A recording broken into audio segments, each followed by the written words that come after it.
The life you're protecting isn't your life. When many people read Matthew 10, they assume Jesus is talking about conflict, sacrifice, and hardship. They hear the phrase, "I did not come to bring peace but a sword," and they imagine violence or division. They hear, "Whoever loses his life for my sake will find it," and assume it means suffering, martyrdom, or giving up happiness. But that interpretation comes from reading the words at the level of the story, instead of seeing what the message is actually pointing to. Matthew 10 is not about promoting conflict, it is about exposing illusion. The sword, mentioned in the chapter, is not a weapon meant to harm anyone. It is a symbol of discernment. Truth cuts, not people. Truth cuts illusion away from reality. When truth appears, it divides perception. Some will cling to the identity they built around their story. Others will begin to question that identity. That division is not violence, it is clarity. Imagine someone who has spent their entire life wearing a mask and calling that mask their face. They have protected it, defended it, and built their identity around it. Now imagine someone holding up a mirror and gently saying, "That mask is not you."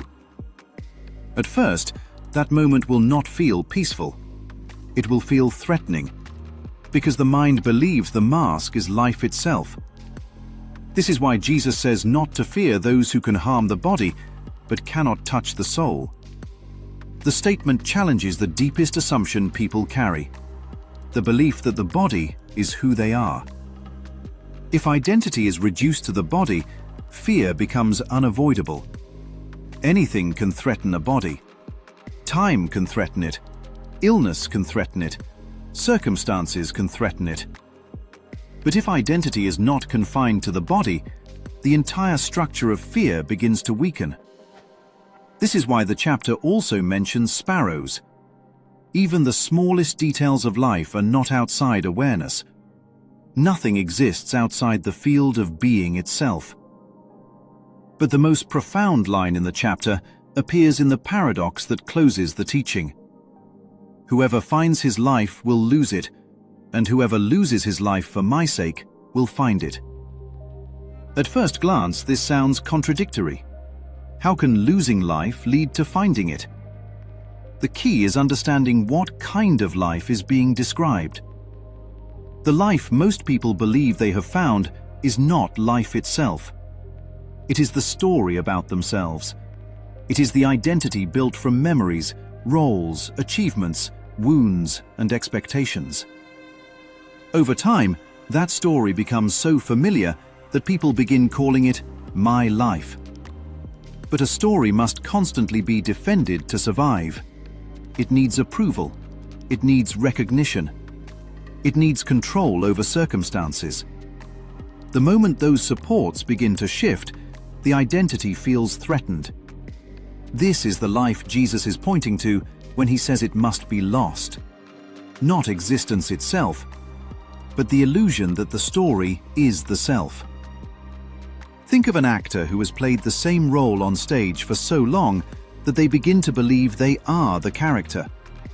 The costume feels like their skin. The script feels like their history.